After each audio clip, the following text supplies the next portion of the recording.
Il avait renoncé à retrouver ses 12 chevaux perdus. Puis une femme est arrivée, les ramenant tous. La dernière chose que je m'attendais à voir descendre le sentier ce matin-là, c'était mes propres chevaux. J'étais assis sur les marches du porche avec une tasse de café froid. Je regardais la piste, car il n'y avait rien d'autre à regarder, et je n'avais pas dormi. 3 jours que la tempête avait frappé le pâturage d'altitude. 3 jours que j'avais parcouru chaque ravin et chaque couloir d'ici à l'embranchement de Sulphur Creek.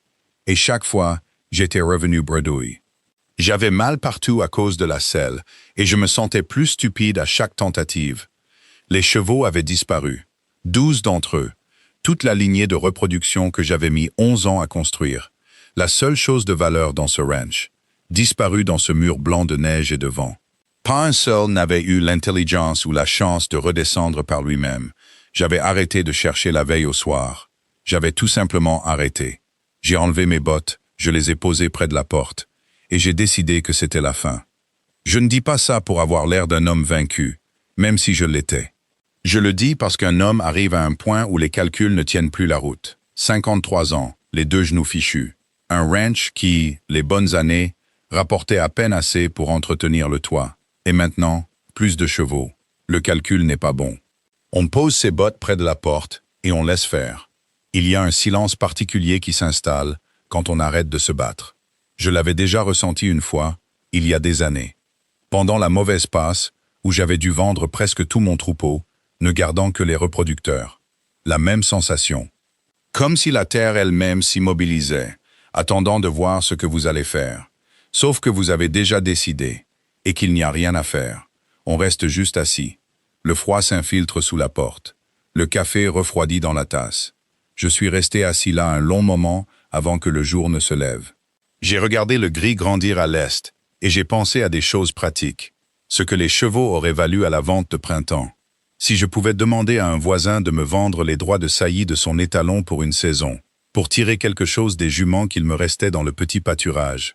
Si le ranch était encore une affaire viable sans cette lignée, je faisais les comptes dans ma tête, et ils n'étaient pas bons. Ma femme, Margaret, s'était assise dans cette même cuisine il y a 20 ans. Elle faisait les comptes avec moi pendant la première mauvaise passe, avant qu'elle ne tombe malade. Elle était meilleure que moi avec les chiffres, plus posée. Elle ne paniquait pas, et elle ne faisait pas semblant non plus. Elle regardait les choses en face, et vous disait ce qu'il en était vraiment. J'ai plus appris sur mon propre ranch en la regardant lire un registre de comptes que je ne l'ai jamais fait seul. Elle est partie depuis 15 ans maintenant, et sa façon de lire un registre me manque toujours. C'était ce genre de matin, assis sur les marches avec ma tasse froide, pensant aux chiffres, à Margaret, et me demandant si 53 ans, c'est trop vieux pour tout recommencer une deuxième fois. J'étais presque sûr que la réponse était oui. Puis je les ai entendus. Vous connaissez ce son. Si vous avez travaillé avec des chevaux toute votre vie, vous le reconnaissez sans réfléchir. Des sabots sur la roche. Mais un son étalé. Pas un animal, ni 2. Toute une harde qui se déplace ensemble. Ce bruit diffus si particulier. Je l'ai entendu avant de voir quoi que ce soit, et mon corps a réagi avant mon esprit. J'étais debout avant même d'avoir décidé de me lever, la tasse froide toujours à la main. Ils ont contourné le virage du sentier en file indienne. Un peu groupés à l'avant, là où le chemin se rétrécit. Je les ai comptés à mesure qu'ils passaient la paroi rocheuse. 1, 2, 3. Je suis arrivé à 8 avant d'arrêter de compter. J'essayais de comprendre ce que je voyais derrière eux. Une femme sur une mule grise. Le genre de mule laide et têtue qui est parfaite en montagne, mais qui fait la pire impression partout ailleurs. Elle montait sans effort, l'air détendu. Comme si elle avait fait ça toute la matinée et comptait le faire tout l'après-midi. Un long manteau qui avait connu les intempéries. Les cheveux tirés en arrière, presque entièrement couverts par un chapeau qui n'était pas le sien. Il était trop grand et lui tombait bas sur les oreilles. Une main lâche sur les rênes, l'autre posée sur sa cuisse, tenant une corde enroulée. Comme quelqu'un qui en a déjà utilisé une et qui en aura probablement encore besoin. Elle a mené ses chevaux jusque dans ma cour. Et les a arrêtés là, comme si elle était déjà venue ici, ce qui n'était pas le cas. Je l'ai deviné à sa façon de regarder la maison. Un regard rapide, qui jaugeait, qui prenait la mesure des lieux. J'ai fini de compter. 12. Elle m'a regardé. Ce sont les vôtres? J'ai répondu que oui. Je les ai trouvés dans un canyon en cul-de-sac, après la deuxième crête. Le grand jument alezan s'était coincé entre deux parois rocheuses. Sa patte arrière était prise dans une fissure. J'ai dû la sortir doucement. Ça a pris toute la matinée. Je n'ai rien dit. Je comptais encore. C'était stupide, car j'avais déjà compté. Mais je continuais. « Ils sont en bon état », a-t-elle dit. « Le jument aura besoin d'être surveillé un jour ou deux. Sa patte n'est pas cassée, mais elle a tiré dessus un moment avant que j'arrive. J'ai finalement réussi à parler. « Comment saviez-vous qu'ils étaient à moi ?» Elle a fait un signe de tête vers la barrière du pâturage sud. Il y avait une plaque avec une marque clouée sur le poteau. La même marque sur chaque animal de la harde. Ce n'était pas difficile à deviner, a-t-elle dit. Son nom était Nora Voss, et elle était partie de Saint-Louis depuis 29 jours.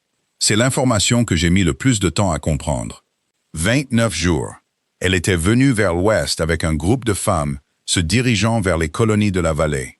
C'étaient surtout des femmes en quête d'un mari. Le voyage était organisé par une compagnie foncière qui leur avait promis des éleveurs pour mari et de nouveaux départs. Le groupe s'était séparé au passage de Bitterroot. Un chariot a perdu une roue irréparable. 2 femmes ont décidé de rebrousser chemin quand la neige est apparue sur le col. Les autres se sont dispersées, suivant des routes différentes selon qui elles devaient rencontrer et où. Nora, elle, ne rencontrait personne. Elle m'a dit ça d'un ton neutre, comme si c'était un détail pratique, et non le genre de choses qui ferait que la plupart des gens la regarderaient différemment. Elle s'était jointe au groupe pour la compagnie et la sécurité du nombre. Mais elle n'était promise à personne en particulier. Elle avait le nom d'une femme à Caldwell Wells, qui tenait un magasin général. Cette femme lui avait écrit qu'elle avait besoin d'une associée capable de tenir les comptes et qui n'avait pas peur des longues journées. C'est là que Nora se rendait. Encore 4 jours de route, estimait-elle. Peut-être 5 si le temps se gâtait à nouveau. J'ai mené les chevaux dans le pâturage sud pendant qu'elle faisait boire la mule. Elle l'a fait sans demander où était l'eau. Elle a simplement trouvé l'abreuvoir, y a conduit la mule, l'a laissé boire. Pendant qu'il buvait, elle a vérifié ses sabots, à la recherche de contusions. Elle avait un sens pratique avec les animaux. Le genre de sens qu'on acquiert en grandissant avec eux, pas en lisant des livres à leur sujet. J'ai mis la jument alezane seule dans le petit enclos et j'ai examiné sa patte. Elle avait eu raison. Il y avait un gonflement du genou jusqu'en bas, mais rien de cassé. La jument posait son poids dessus, ce qui était le signe à surveiller. Je suis resté un moment dans l'enclos à la regarder, à les regarder tous les 12, à réaliser qu'ils étaient là, alors qu'une heure plus tôt, j'avais décidé qu'ils étaient perdus pour de bon. Elle est restée pour le dîner parce que je le lui ai demandé, et parce que la lumière baissait déjà. Il n'y avait aucune bonne raison de pousser une mule pendant des heures dans le froid quand une grange et un poêle chaud étaient disponibles. Ça, c'est la version pratique. La vraie version, c'est que j'ai dû lui demander 2 fois avant qu'elle n'accepte. Et sa façon de regarder la grange avant la maison m'a dit qu'elle s'assurait que les animaux seraient bien avant de penser à elle. J'ai préparé ce que j'avais, ce qui n'était pas grand-chose, du lard salé et du pain de maïs. Et le fond d'un bocal de betteraves au vinaigre, que j'avais gardé sans raison particulière. Elle a tout mangé sans faire de commentaires, ni en bien ni en mal, ce que j'ai respecté. Certaines personnes font tout un plat de manger simplement, surtout les femmes, qui ne s'attendent pas à une nourriture simple. Elle, non. Après, nous nous sommes assis à table. Elle a bu du café, j'ai bu du café. Et nous avons surtout parlé des chevaux. L'état du pâturage d'altitude, si j'avais déjà eu des chevaux dispersés par une tempête et combien de temps ils étaient restés dehors. Je lui ai parlé du programme d'élevage, de ce que je cherchais à obtenir avec les lignées, de la jument que j'avais payée trop cher il y a 4 ans, parce que je savais ce qu'elle produirait. Et j'avais eu raison. Nora écoutait comme les gens qui veulent vraiment savoir quelque chose, pas comme ceux qui écoutent par politesse. Elle posait de bonnes questions, pas des questions pour se faire remarquer. Des questions pratiques. Elle connaissait un peu les chevaux, pas exactement les connaissances d'une cavalière experte, mais un savoir pratique, le genre qu'on acquiert en côtoyant des animaux de trait toute sa vie et en étant attentif. Elle avait grandi dans une ferme en Illinois, a-t-elle dit, avec des chevaux et des mules. Je lui ai demandé ce qui l'avait amené dans l'Ouest. Elle y a réfléchi, sans hésiter, mais en réfléchissant vraiment, ce qui était différent. Il n'y avait plus rien qui me retenait là-bas, a-t-elle dit. C'est la réponse honnête, Ma mère est morte il y a 2 ans. La ferme a été vendue pour payer les dettes. Je travaillais en ville. Je tenais les registres pour une compagnie de transport. Je vivais dans une pension. C'était une vie assez correcte. Elle a fait une pause. Mais chaque jour était le même. Et je ne suis pas faite pour ça. J'ai compris ça. Je ne l'ai pas dit, mais je l'ai compris. Elle a dormi dans la chambre d'amis et s'est levée avant moi le matin. Ce à quoi je ne m'attendais pas. Quand je suis arrivé dans la cuisine, elle était déjà allée à la grange. Elle avait vérifié la patte de la jument et était revenue. Elle m'a dit que le gonflement avait diminué et que la jument posait son poids dessus, ce qui était une bonne nouvelle. Puis elle a demandé si elle pouvait prendre un peu de farine et de sel pour faire de vrais biscuits. Parce que le pain de maïs de la veille était bon, mais elle avait pensé à des biscuits. Je lui ai dit de se servir de tout ce qu'elle pourrait trouver. Elle a fait des biscuits. Elle a aussi trouvé le demi-jambon fumé que j'avais oublié dans la glacière. Elle l'a tranché finement et l'a fait frire. Et il y avait les œufs des 3 poules que je gardais sans bonne raison, juste par habitude. Et nous avons mieux mangé à cette table que je ne l'avais fait en 6 mois. Elle buvait son café noir et mangeait sans beaucoup parler. Elle regardait par la fenêtre vers le pâturage pendant qu'elle mangeait. Elle observait les chevaux bouger, les étudiait. Le hongre a les enfoncés, a-t-elle dit. Il y a quelque chose qui cloche. J'ai regardé dehors. Les chevaux se déplaçaient tous autour du foin que j'avais distribué. Lequel? Celui avec la crinière blonde. Regardez comment il porte son épaule gauche. J'ai regardé. Elle avait raison. Il y avait une légère raideur dans sa façon de poser la patte de ce côté. Rien de dramatique. Quelque chose qu'on pouvait manquer si on ne le cherchait pas. Il a probablement heurté quelque chose dans la tempête, j'ai dit, en courant dans le noir. Probablement. Ça va passer. Elle a dit ça nonchalamment, comme on dit quelque chose qu'on sait être vrai. Et elle a repris son café. Je ne lui ai pas demandé de rester. Je veux être clair là-dessus. Parce que ce qui a suivi pourrait donner l'impression que je l'avais prévu ou manigancé. Et ce n'est pas le cas. Elle a décidé toute seule, à son rythme, pour ses propres raisons. Et le fait qu'elle l'ait fait est la seule chose à laquelle je pense encore quand je ne peux pas dormir. Ce qui s'est passé, c'est la météo. La 2e tempête de la saison a frappé fort l'après-midi où elle devait partir. Elle avait chargé la mule, m'avait dit au revoir. Elle avait fait peut-être 1,5 kilomètre sur la piste quand la tempête a éclaté. Et elle est revenue. Parce qu'elle avait assez de bon sens pour ne pas pousser une mule dans un blizzard en montagne. Et assez de fierté pour ne pas en avoir l'air contrarié. Elle est entrée en secouant la neige de son chapeau. Elle a dit qu'elle supposait qu'elle aurait besoin de la chambre d'amis une nuit de plus. Elle est restée 4 jours de plus. Pendant ces 4 jours, j'ai appris plusieurs choses sur Nora Voss. Elle ne faisait pas la grasse matinée et ne laissait pas de travail inachevé. Elle avait un système pour tout. Sa façon d'organiser la cuisine. Sa façon de suivre ce qui était utilisé et ce qui restait. Sa façon de réparer les choses. Le 2e matin, elle a trouvé une fissure dans le mortier autour du tuyau du poêle de la cuisine. Elle me l'a montré et m'a demandé si j'avais de quoi la réparer. J'en avais. Elle m'a regardé faire. Elle a posé une question sur ce que j'utilisais et pourquoi. Et je pouvais dire qu'elle enregistrait la réponse pour plus tard. Le 3e jour, elle a réajusté la porte de la cuisine, qui frottait sur le seuil depuis 2 hivers. Elle n'en a pas parlé, ni avant ni après. Elle l'a juste fait. Je suis rentré pour le repas de midi et la porte s'ouvrait sans effort. Elle n'était pas tendre. C'est peut-être la façon la plus claire de le dire. Pas dure, pas froide. Elle riait quand quelque chose était drôle. Elle pouvait s'asseoir en silence dans une pièce sans qu'on ait l'impression que quelque chose n'allait pas. Mais elle n'était pas tendre. Elle avait fait des choses difficiles et s'attendait à en faire d'autres. Et elle ne perdait pas de temps à s'en plaindre. Elle lisait aussi. Elle avait 2 livres dans sa sacoche de sel. Elle les avait déjà lus tous les 2 en chemin, a-t-elle dit. Et quand elle a trouvé mes 3 livres sur l'étagère au-dessus du bureau, elle a demandé si elle pouvait en emprunter un. Je lui ai dit qu'il n'était pas grand-chose. Un almanach agricole, une histoire du territoire, et un roman que Margaret avait apporté de la maison de sa mère. Je l'avais lu 2 fois parce qu'il n'y avait rien d'autre à lire. Nora a pris l'histoire du territoire.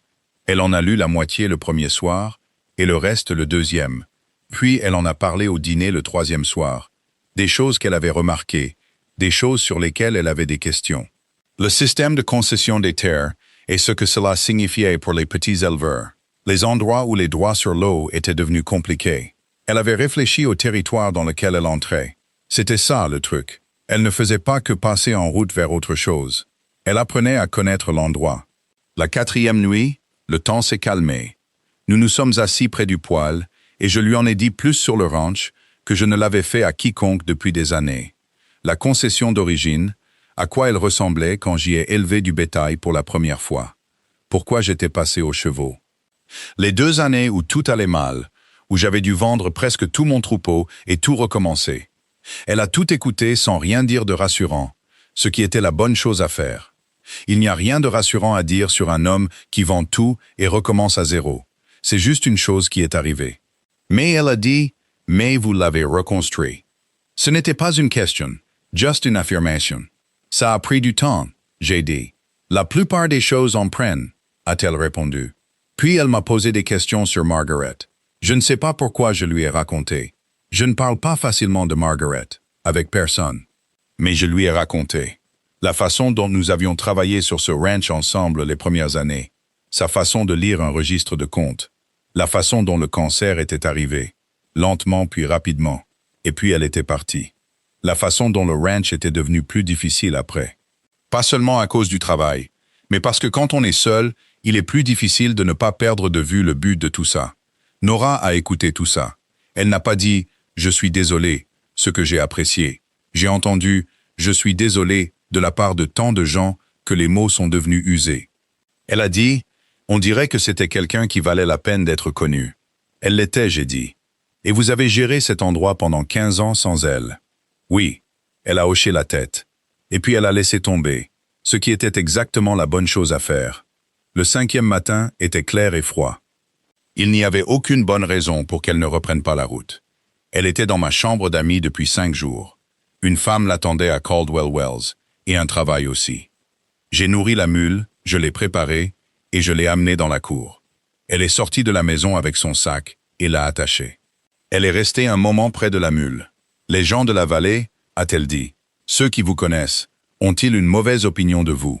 C'était une question étrange, et je n'ai pas répondu tout de suite. J'ai réfléchi à la réponse honnête. Le ranch Denton, au sud, ne m'avait rien acheté depuis 2 ans. C'était leur droit, mais ça m'avait blessé. Le marchand de grains en ville était poli, mais plus aussi bavard qu'avant. Quand vous perdez une harde de chevaux dans une tempête, et que c'est votre 2e mauvaise passe en 10 ans, les gens s'en souviennent. Pas méchamment, la plupart du temps. Juste comme une donnée dans les comptes qu'ils tiennent sur vous. Certains oui, j'ai dit. Elle m'a regardé droit dans les yeux. Nora avait cette façon de regarder les gens, sans méchanceté, sans jugement, juste directement, comme si elle lisait quelque chose et voulait le lire correctement. Ils ont tort, a-t-elle dit. Juste ça, sans explication. Elle l'a dit comme on énonce un fait qu'on a eu le temps de vérifier. Je ne savais pas quoi répondre à ça, alors je n'ai rien dit. Elle a pris les rênes, mais n'est pas encore montée sur la mule. Elle les tenait simplement. J'ai passé 5 jours à vous regarder travailler. Vous avez réparé 3 choses sans qu'on vous le demande. Vous saviez que la patte de la jument allait mieux avant que je vous le dise. Vous faites tourner cet endroit depuis combien de temps? 22 ans.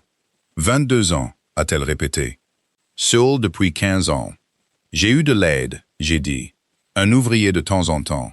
Le ranch lui-même, a-t-elle dit. Les décisions. Quoi élever, quoi vendre, quoi garder, c'était vous. Oui. Ils ont tort, a-t-elle répété plus bas, comme si elle se le confirmait à elle-même. Elle a mis le pied à l'étrier, est montée sur cette vilaine mule grise et m'a regardé de haut. Je vais aller à Caldwell Wells, a-t-elle dit. Je vais voir le magasin, parler à la femme et décider si c'est ce que je pensais. J'ai dit que ça semblait raisonnable. Et puis, a-t-elle dit, en marquant une pause. Elle a regardé les chevaux dans le pâturage sud, comme pour se donner un instant.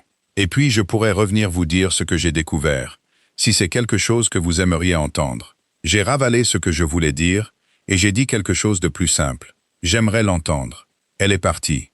Je ne me suis pas permis d'y penser trop. Ça peut sembler être un mensonge, mais c'est vrai. Avec les années, j'étais devenu doué pour ne pas désirer les choses que je ne pouvais probablement pas avoir. C'est une compétence qu'on développe. On met la pensée dans une arrière-salle, on ferme la porte. Et on se met au travail, parce que le travail est toujours là.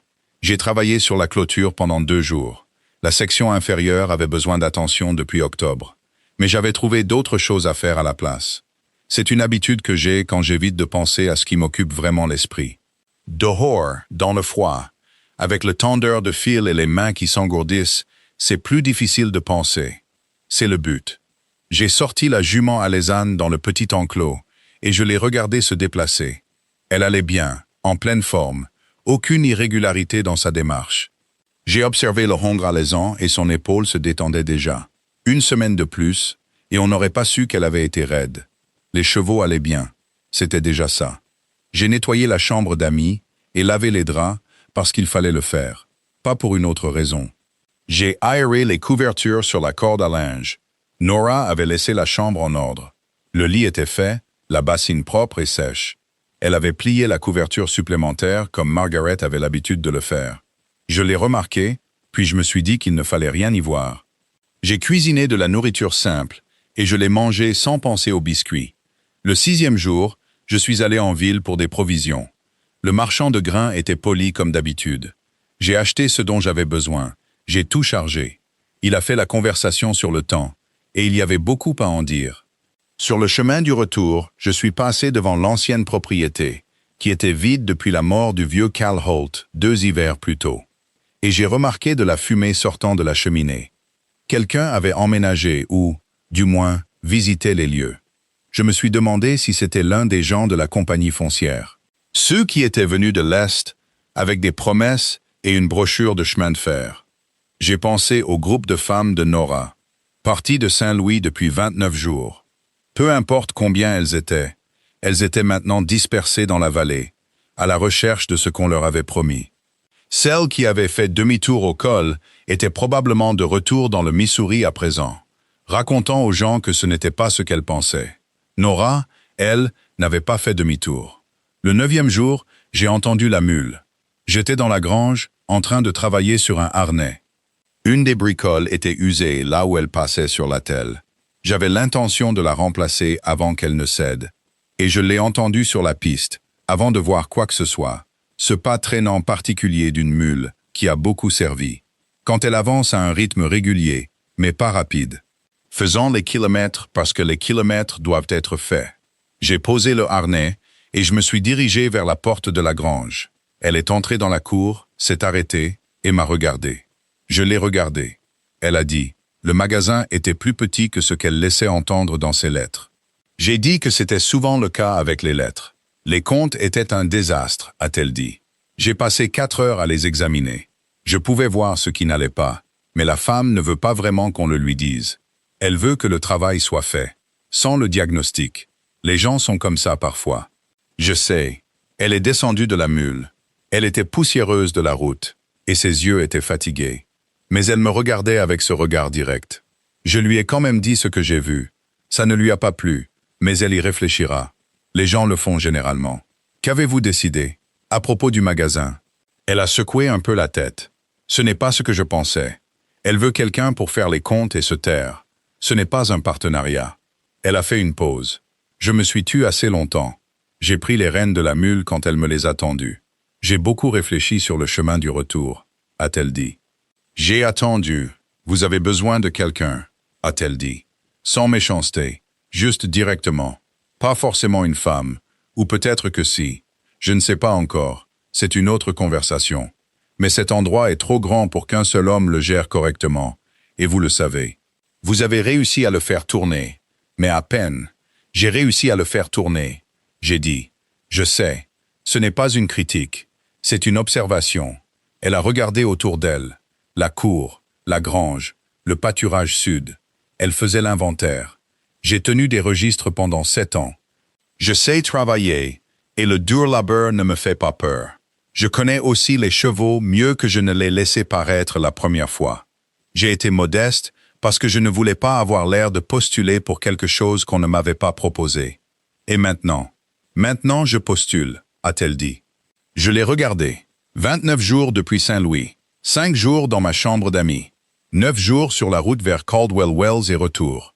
Debout dans ma cour poussiéreuse, avec une mule fatiguée et un regard direct. Et plus de cran que la plupart des gens que j'avais connus dans ma vie. Il y a beaucoup de choses que vous devez savoir sur cet endroit, j'ai dit. Montrez-moi, a-t-elle dit.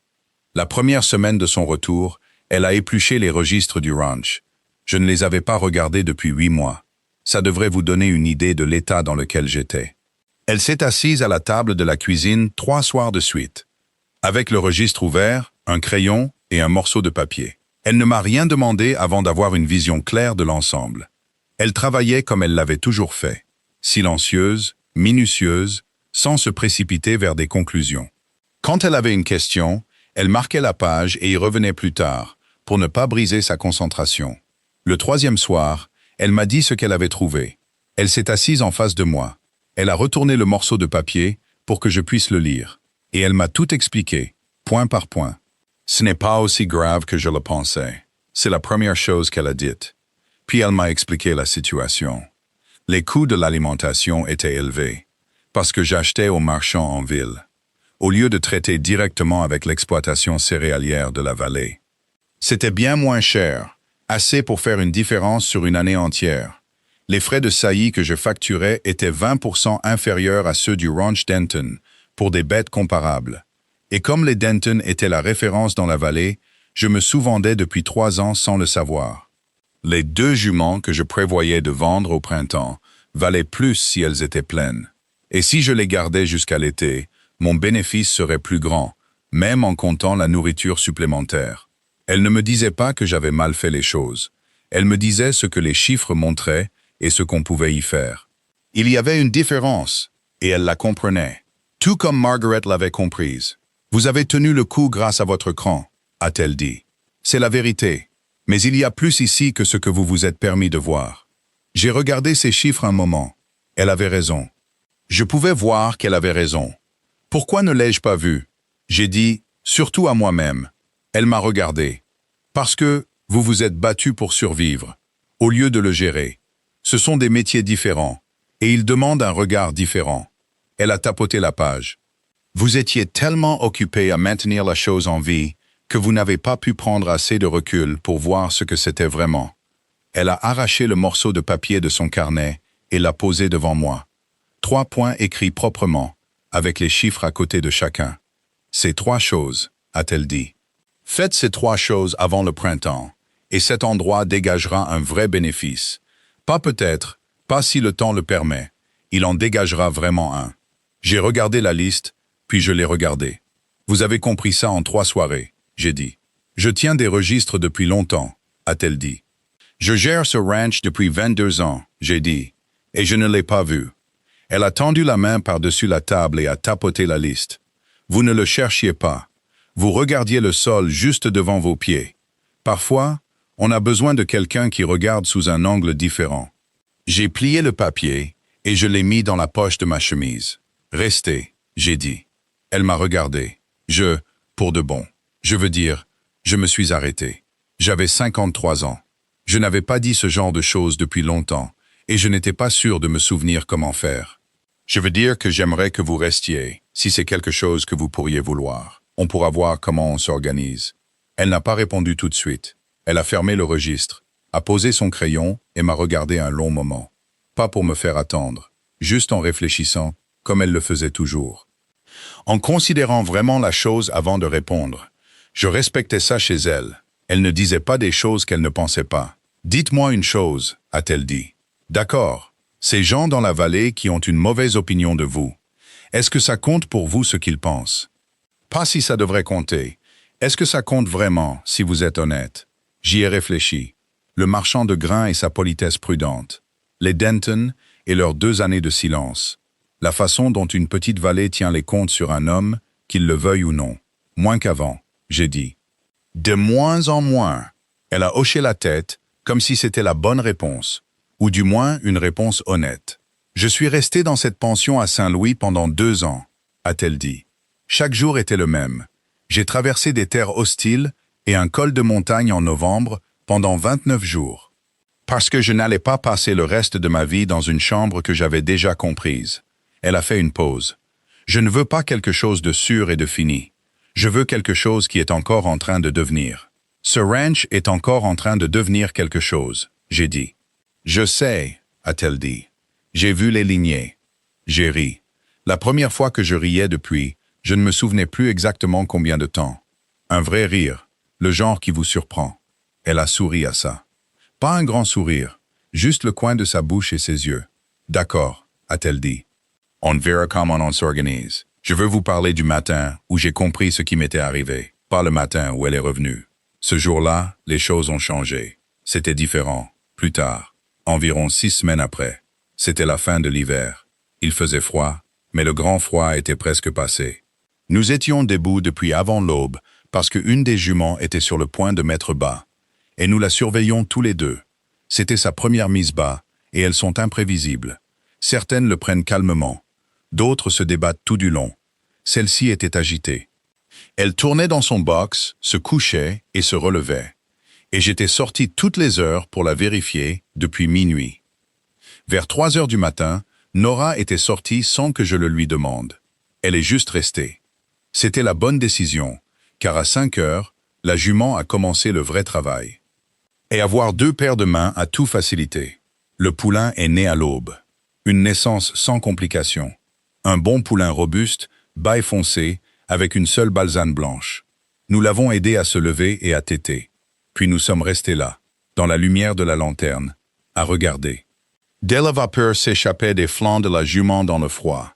Le poulain essayait de maîtriser ses pattes, de trouver son équilibre. La grange était chaude grâce aux animaux, et la lanterne jetait une lumière jaune sur tout. Nora était assez proche pour que son épaule touche mon bras. Elle ne s'est pas écartée, et moi non plus. Elle n'a rien dit, moi non plus. Et j'ai pensé, voilà ce que j'avais arrêté de m'autoriser à désirer. Exactement ça. Pas quelque chose de grandiose. Un poulain debout qui tète. Et une femme à côté de moi qui voit la même chose que moi quand elle le regarde. Qui est debout depuis minuit, parce que la jument avait besoin d'être surveillée, et qui resterait jusqu'à midi si le poulain en avait besoin. Qui savait sans qu'on le lui dise quand s'approcher et quand rester en retrait. J'avais connu ça avant, avec Margaret, les premières années. Et quand je l'ai perdue, j'ai décidé que ce n'était pas quelque chose que je retrouverais. Pas en un instant. Juste lentement, comme un feu qui s'éteint quand on arrête de l'alimenter. Que les calculs n'étaient pas en ma faveur. Que j'étais le genre d'homme qui a une bonne période, et puis c'est tout. C'était ça, sa vie. Et la chose décente à faire était d'arrêter de pleurer ce que les calculs disaient que vous ne pouviez pas avoir. Je m'étais trompé là-dessus. Elle m'a senti bouger et a levé les yeux vers moi. Elle avait une trace de quelque chose sur la mâchoire. Du foin ou de la saleté du travail de la nuit. Je ne pouvais pas dire dans cette lumière. J'ai levé la main et je l'ai enlevée avec mon pouce, lentement. Elle m'a laissé faire et m'a regardé avec ses yeux directs. « Ça va ?» a-t-elle dit. « Ouais. » J'ai dit. « Ça va. » Elle a de nouveau regardé le poulain. « Il va devenir quelqu'un. » « Oui, » j'ai dit. Et ce fut toute la conversation. Et c'était assez. Les rumeurs dans la vallée ont changé au cours du printemps. Pas d'un seul coup. Et pas parce que quelqu'un a annoncé quoi que ce soit. Ça a changé à cause de ce que le ranch produisait. 3 poulains cette saison-là. Tous issus des juments que je préparais depuis des années. Et la nouvelle s'est répandue sur les lignées. Comme ça se passe dans une petite vallée où tout le monde sait à quoi ressemblent les chevaux des autres. On ne peut pas truquer un bon cheval. On peut truquer beaucoup de choses, mais pas ça. Les gens qui connaissent les chevaux regardent un poulain, et ils savent ce qu'ils regardent. Et ce qu'ils regardaient ce printemps-là, c'était le résultat de 11 ans de sélection minutieuse. Le résultat d'avoir persévéré quand il aurait été plus facile d'arrêter. Le ranch Denton a envoyé un homme en avril pour voir un poulain. Il a acheté le poulain. Il est revenu en mai et a acheté une pouliche. Et il a été assez poli pour ne pas mentionner les 2 années de silence. Et j'ai été assez poli pour ne pas le mentionner non plus. Nous avons parlé de lignée, de l'état des pâturages et de la probabilité d'un été sec. Et c'était très bien comme ça. Nora avait alors écrit à l'exploitation céréalière de la vallée et avait obtenu un contrat. Elle avait renégocié les frais de saillie discrètement. Pas d'annonce. Elle a juste changé ce qui était sur le papier, quand les gens demandaient. Personne n'a discuté parce que les chevaux parlaient d'eux-mêmes. Elle avait aussi commencé à tenir un registre de poulinage, notant les dates, les poids et les premières évaluations de mouvement pour chaque poulain. Des choses que j'avais gardées en tête mais jamais écrites. Les acheteurs aimaient ça. Ça donnait à l'exploitation l'image de ce qu'elle était. Le marchand de grains en ville, celui qui était devenu poli et prudent avec moi, a recommencé à être bavard vers le mois de mars. Je l'ai remarqué, et je n'ai rien dit à Nora, mais elle l'a remarqué aussi. Elle remarquait la plupart des choses. Une après-midi de mai, nous sommes allés en ville ensemble pour une course. J'ai oublié exactement quoi. Probablement des provisions et un arrêt à la poste. Elle chevauchait à côté de moi sur la mule grise. Le marchand est sorti pour nous aider à charger et à parler pour 3 hommes, joyeux à propos de tout. Sur le chemin du retour, elle a dit « Il vous aime plus maintenant. Il aime les affaires », j'ai dit. Elle a secoué un peu la tête. « Il vous aime plus maintenant. Les gens font ça. Ils décident ce qu'ils pensent de quelqu'un, puis ils cherchent des preuves. Vous leur avez donné de meilleures preuves. Les chevaux leur ont donné de meilleures preuves. Les chevaux que vous avez élevés, a-t-elle dit. Pendant 11 ans, que vous n'avez pas vendu quand les calculs n'étaient pas bons. Elle m'a jeté un coup d'œil. Votre entêtement, en fait. J'y ai pensé. Les 2 années où j'avais tout vendu et recommencé. Les années où j'avais maintenu la lignée, alors qu'une personne sensée aurait limité les pertes. Cette obstination particulière à s'accrocher à quelque chose qui avait cessé d'avoir un sens évident. L'entêtement porte un meilleur nom quand ça marche, j'ai dit. C'est vrai, a-t-elle dit. Les gens appellent ça la ténacité. Je l'ai regardée. Elle observait la piste devant elle, avec cette aisance qu'elle avait sur la mule, une main lâche sur les rênes.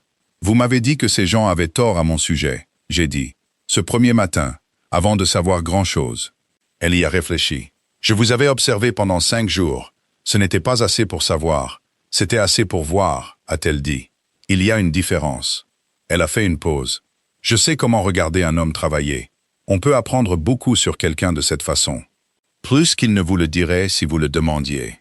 Je n'ai rien dit. Vous n'étiez pas négligent, a-t-elle dit. Vous n'étiez pas imprudent, ni paresseux, ni en train d'abandonner. Vous étiez fatigué. C'est une chose différente. De l'extérieur, les gens fatigués donnent la même impression, mais ce n'est pas pareil. Elle avait vu ça. En 5 jours, elle l'avait vu. Et elle avait dit que ces gens avaient tort avant que je lui donne la moindre raison, à part ce qu'elle avait vu par elle-même. Merci, j'ai dit. La première fois que je le lui disais aussi simplement. Elle m'a regardé de côté, sous son grand chapeau. Vous n'avez pas besoin de me remercier de voir clair. Si, pourtant, j'ai dit, parce que j'avais arrêté de le voir moi-même. Elle est restée silencieuse un moment. La mule avançait d'un pas régulier. On dirait que Margaret voyait clair. Elle aussi, a-t-elle dit. Oui, bien, a-t-elle dit. Alors vous avez été vu par 2 personnes qui ne se sont pas trompées à votre sujet. C'est plus que ce que beaucoup d'hommes obtiennent. Je ne me sentais pas capable de répondre à ça. J'ai regardé la piste, les montagnes et les herbes hautes qui pliaient dans le vent de mai. Et j'ai gardé ces paroles en moi, là où je pouvais les sentir. Nous nous sommes mariés en juin. Pas une grande cérémonie. Quelques personnes que nous aimions bien tous les deux. Le prêtre de la petite église sur la route ouest. La table de la cuisine après, avec ce que Nora avait décidé de préparer. C'était bien meilleur que tout ce que l'hôtel en ville proposait pour les célébrations. Jed Holt, le neveu de Cal, qui avait repris la propriété vide, est venu. Il a apporté une bouteille de quelque chose de bon. Une femme nommée Prue, de la vallée, que Nora avait appris à connaître pendant l'hiver. Elle était vive, drôle, et avait des opinions bien arrêtées sur les éleveurs de la région qui faisaient les choses bien et ceux qui se berçaient d'illusions. Le prêtre a bu 2 tasses de café et mangé 3 biscuits. Il a surtout parlé de l'histoire du territoire, ce qui s'est avéré être son passe-temps. Et Nora l'a fait parler, parce qu'elle avait lu le livre. C'était simple et bien. Je me souviens de Nora cet après-midi-là, dans une robe bleue qu'elle avait cousue elle-même, avec du tissu qu'elle avait commandé en janvier. Elle l'avait commandé avant que quoi que ce soit ne soit réglé entre nous, m'a-t-elle dit plus tard. Parce qu'elle avait décidé de rester avant de le dire à voix haute. C'était Nora. Elle décidait des choses avec soin, et ensuite, elle ne revenait pas dessus. Elle avait regardé cet endroit, m'avait regardé, avait pris une décision. Elle avait commandé du tissu bleu, fait une robe, et attendu pour me le dire, parce qu'elle pensait que je devais y arriver à mon propre rythme. J'y ai pas mal pensé, au fait qu'elle ait décidé la première. Il y a quelque chose qu'un homme doit faire avec ce genre de savoir. Savoir qu'une femme a regardé ce qu'il était, a pris son temps, y a réfléchi honnêtement et sans illusion, et a décidé que oui. On doit décider quoi en faire. Certains hommes, je pense, se sentiraient diminués par ça, comme si le fait d'être choisi les rabaissait d'une manière ou d'une autre, comme s'ils auraient dû être celui qui choisit en premier, ou être si évidemment digne d'être choisi qu'aucune délibération n'était nécessaire. Je ne ressens pas ça. Je ressens le contraire. J'étais un homme de 53 ans avec des genoux en mauvais état, un ranch hypothéqué, 15 ans de silence, et une arrière-salle pleine de choses que j'avais cessé de m'autoriser à désirer. Qu'elle ait regardé tout ça, pris le temps de lire les registres, de me regarder travailler, et qu'ensuite, elle ait tranquillement commandé du tissu bleu. Ce n'est pas une petite chose, c'est quelque chose que je porte en moi. Elle se tenait à côté de moi à la fenêtre, après que tout le monde soit parti. Le soir s'installait. Une lumière dorée se répandait sur le pâturage sud. Elle a mis sa main dans la mienne, simplement, comme si elle le faisait depuis des années, sa chaleur. J'ai senti son poids de la façon dont on sent quelque chose qui a manqué longtemps, et qui revient. Pas pareil qu'avant, différent, avec sa propre forme, mais reconnaissable. Quelque chose qu'on connaît même quand on pensait l'avoir oublié. 22 ans, a-t-elle dit. Ouais, vous avez construit quelque chose. Nous construisons quelque chose, j'ai dit. Elle m'a serré la main. Dehors, par la fenêtre, les juments se déplaçaient dans le pâturage sous la lumière du soir. Sans se presser, le bon mouvement lent de chevaux bien entretenus, et les poulains étaient parmi elles. Les trois dont j'étais le plus fier cette saison-là. Le poulain bai foncé se déplaçait le mieux. De longues foulées, avec aisance. Il se portait déjà comme s'il savait ce qu'il valait.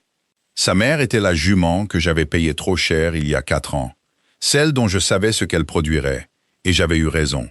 Elle se déplaçait avec lui dans les herbes hautes, et il restait près d'elle, comme le font les bons poulains, apprenant encore où se trouve la limite de la sécurité. Nora les regardait aussi. Je pouvais sentir son regard, les petits mouvements de son attention alors qu'elle suivait les poulains. La même chose qu'elle faisait depuis le jour de son arrivée. Le poulain baille, a-t-elle dit. C'est le meilleur. Je sais, a-t-elle répondu. Je le sais depuis février. Bien sûr qu'elle le savait. Elle a appuyé sa tête contre mon épaule. Un petit mouvement, simple et décidé, sans aucune mise en scène. J'ai mis mon bras autour d'elle. Et elle s'y est nichée comme les choses s'emboîtent quand elles sont justes. Pas parfaitement, pas sans ajustement, mais correctement. Comme si ça avait toujours dû être ainsi. L'été qui a suivi a été le meilleur été de travail que j'ai eu sur ce ranch depuis de nombreuses années. Et je veux être précis sur la raison. Ce n'est pas que le travail était plus facile. Au contraire, il y en avait plus. Le registre de poulinage que Nora avait commencé signifiait un meilleur suivi, mais plus de détails à noter. Le nouveau contrat de grain exigeait une correspondance à laquelle je n'étais pas habitué. Et l'expansion des affaires avec les Denton signifiait plus de chevaux qui partaient et plus de gens qui venaient voir. Le travail était plus important qu'avant. Ce qui était différent, c'est que je le gérais, au lieu d'y survivre.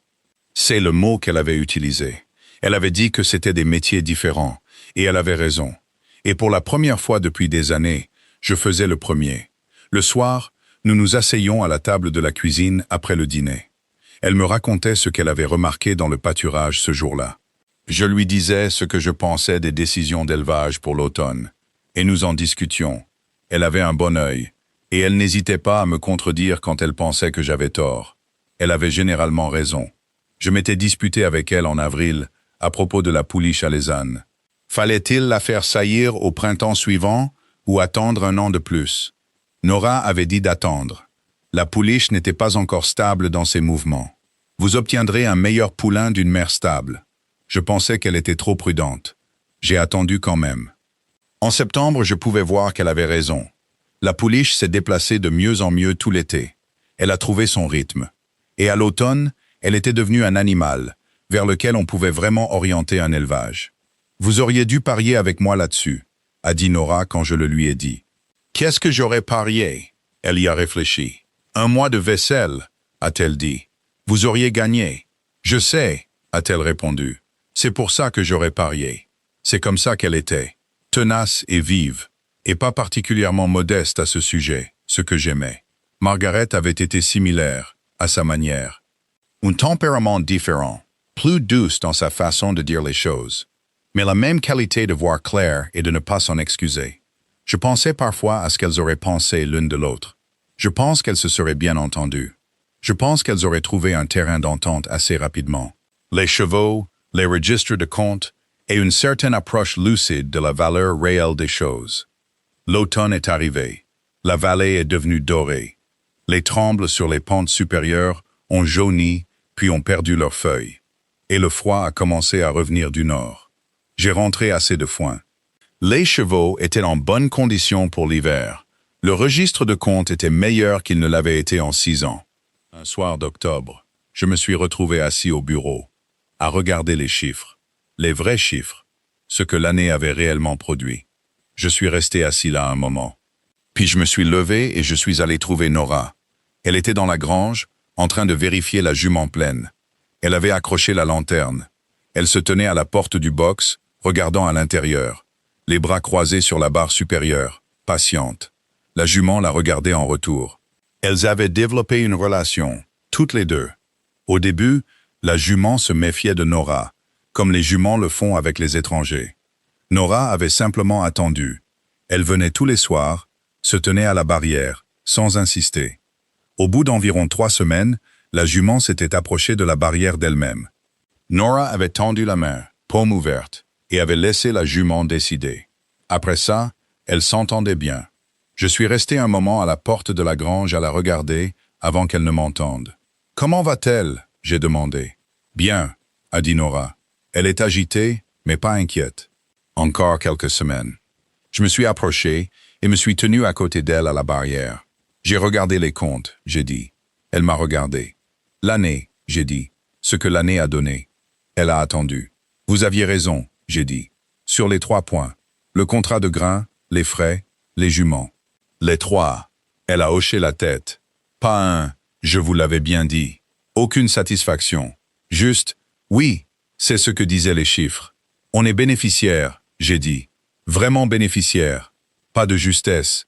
Pas en comptant d'une certaine manière. Vraiment. Elle est restée silencieuse un moment. Bien, a-t-elle dit. En 22 ans, j'ai dit, je n'ai jamais eu une année comme celle-ci. Elle s'est alors tournée pour me regarder. Elle avait ce regard direct, mais il y avait autre chose dedans aussi. Quelque chose de chaleureux. Vous faites la plupart des choses correctement depuis longtemps, a-t-elle dit. Vous aviez juste besoin du reste du tableau. Je l'ai regardé dans la lumière de la lanterne. 53 ans, des genoux en mauvais état, un ranch que j'avais failli perdre 2 fois, debout dans une grange en octobre, avec une femme qui avait chevauché 29 jours pour arriver ici, et qui était revenue alors qu'elle n'y était pas obligée, qui avait lu mes registres en 3 soirées et vu ce qu'il y avait, qui s'était tenu à la barrière d'une jument tous les soirs pendant 3 semaines, jusqu'à ce que la jument décide de lui faire confiance. Vous êtes revenu, j'ai dit. Ce n'était pas ce que j'avais prévu de dire, c'était juste ce qui était là. Elle a su ce que je voulais dire. Bien sûr que je suis revenu, a-t-elle dit. Comme si c'était simple, comme si ça n'avait jamais été remis en question. J'ai tendu la main et j'ai repoussé une mèche de cheveux de son visage. Elle m'a laissé faire et m'a regardé avec ses yeux. Vous êtes revenu 9 jours plus tard, avec tous mes chevaux et une liste, j'ai dit. Elle a souri. Un vrai sourire, pas seulement le coin de la bouche. 3 points, a-t-elle dit. Ce n'est pas une liste, c'est un plan. J'ai ri et elle a ri. Et la jument nous a regardés tous les deux comme si nous étions stupides. Et peut-être que nous l'étions. Je pense souvent à ce matin-là, maintenant. Le café froid, la piste, à ne rien regarder. La façon dont mon corps a réagi avant mon esprit quand je les ai entendus arriver. 12 chevaux. Et derrière eux, une femme sur une mule grise qui ne me connaissait pas, qui avait son propre but, qui s'est arrêtée dans ma cour et a dit « Ce sont les vôtres ?» Et puis, quand je ne pouvais pas aligner 2 mots, m'a simplement dit que la jument irait bien. J'avais bâti ce ranch à partir de rien. Je l'avais presque entièrement perdu, et je l'avais reconstruit. Je l'ai fait tourner pendant des années, où le simple fait de le maintenir à flot était tout le travail. Tout. Il ne restait rien pour autre chose. Et j'étais devenu très doué pour croire aux calculs que j'avais établis. Que j'étais le genre d'homme qui obtenait une certaine part, et puis plus rien. Que l'opinion silencieuse de la vallée à mon sujet était probablement assez juste. Que l'arrière-salle où je gardais ce que j'avais cessé de désirer était bien fermée, et que je ferais bien de la laisser fermer. Nora ne croyait pas à ces calculs. Elle a regardé ce qui était là. Les chevaux, la terre, le registre, le travail, les années de travail. Et elle a dit, « Vous avez construit quelque chose. » Et elle le pensait. Pas pour être gentille, parce que c'était vrai. Elle a dit, « Ces gens ont tort à votre sujet. » Et elle ne l'a pas dit pour me faire plaisir. Elle l'a dit parce qu'elle avait passé 5 jours à observer et elle avait vu ce qu'elle avait vu. Elle a chevauché 9 jours jusqu'à Caldwell Wells et 9 jours pour revenir. Pas parce que je le lui avais demandé, mais parce qu'elle a décidé toute seule, à sa manière, que c'était l'endroit. Et que j'étais celui avec qui elle allait rester. Je me suis parfois demandé pourquoi elle était revenue. Je sais pourquoi. Elle me l'a dit clairement, comme elle disait tout. Elle voulait quelque chose qui était encore en train de devenir. Elle ne voulait pas d'une chambre qu'elle avait déjà comprise. Mais je veux dire l'autre partie, la partie sous-jacente. Pourquoi moi spécifiquement? Ce ranch particulier, cet homme usé avec ses mauvais calculs et son arrière-salle pleine de désirs refoulés? Il y avait d'autres ranchs, d'autres hommes dans cette vallée qui avaient besoin d'une bonne femme et qui en méritaient probablement une. Pourquoi revenir vers celui qui ne pouvait pas trouver ses propres chevaux dans une tempête? Je pense que la réponse, ce sont les chevaux eux-mêmes. Pas ceux que j'ai perdus. Toute la lignée. Les 11 années de décisions minutieuses sur quel animal accoupler, avec quel autre. Et ce qu'on obtiendrait si on y réfléchissait correctement. Elle a vu ça. Elle a regardé ces animaux dans le pâturage sud. Et elle a vu 11 ans de quelqu'un qui s'accrochait à quelque chose, qui voyait clair, qui prenait de bonnes décisions, même quand les circonstances étaient mauvaises. On ne peut pas truquer un bon cheval. On peut truquer beaucoup de choses, mais pas ça. Et elle savait lire ce qu'elle regardait. Elle m'a vu dans les chevaux avant de me voir dans grand-chose d'autre. J'en suis venu à penser que c'est une belle façon d'être connue. Elle est dans la grange en ce moment. Je peux voir la lampe à la fenêtre d'où je suis assis. La grande jument alezane. La même qui s'était coincée la patte dans le rocher en novembre. Celle que Nora avait sortie doucement, sans effort, et dont elle m'avait parlé, comme si c'était juste l'affaire de la matinée. Elle doit à nouveau mettre bas, et Nora restera avec elle jusqu'à ce que ce soit fini. Elle le fait toujours. Elle a un don avec les juments la nuit. Quelque chose de stable et de calme qu'elle apporte avec elle et qui apaise les animaux. Elle ne leur parle pas comme le font certaines personnes. Elle ne fait pas beaucoup de bruit doux, elle est juste présente. Ça leur suffit, ça m'a suffi aussi. Je sortirai dans un moment. Elle ne me le demandera pas. J'irai, c'est tout. Elle m'entendra entrer, et nous nous tiendrons ensemble, comme nous l'avons fait ce matin de février, avec le poulain bail foncé. Épaule contre épaule, regardant ce que nous avons construit se déplacer dans la lumière de la lanterne. Le marchand de grains m'a qualifié de tenace la semaine dernière. Il a utilisé ce mot exact. J'ai dû y réfléchir sur le chemin du retour. D'où ça venait, si ça me correspondait. 22 ans sur cette terre. 2 mauvaises passes et 2 redressements. Les chevaux que j'ai continué à élever à travers tout ça. Tenace peut-être. Ou juste trop têtu pour comprendre quand les calculs disaient d'arrêter. Nora avait raison là-dessus aussi. C'est la même chose. Ça dépend si ça marche ou pas. La lampe à la fenêtre de la grange brûle d'une flamme stable. C'est ce que je vois d'ici. Ce petit carré de jaune dans toute l'obscurité. Une femme bien, assise avec une jument qui est sur le point de mettre bas, faisant le travail patient, parce que c'est le travail patient qu'il faut. Le matin, il y aura un nouveau poulain, ou il n'y en aura pas. Et s'il y en a un, elle m'en parlera au petit déjeuner. Avec ce regard particulier qu'elle a quand quelque chose s'est bien passé. Juste ses yeux, surtout. Elle n'en fait pas toute une histoire. J'ai été vu par 2 personnes qui ne se sont pas trompées à mon sujet. C'est ce qu'elle a dit. Et elle avait raison, et elle est l'une d'elles. Et je vais sortir maintenant, aller à cette grange. Me tenir à côté d'elle, dans la lumière de la lanterne, et regarder ce qui se passe. Les calculs sont bons, finalement.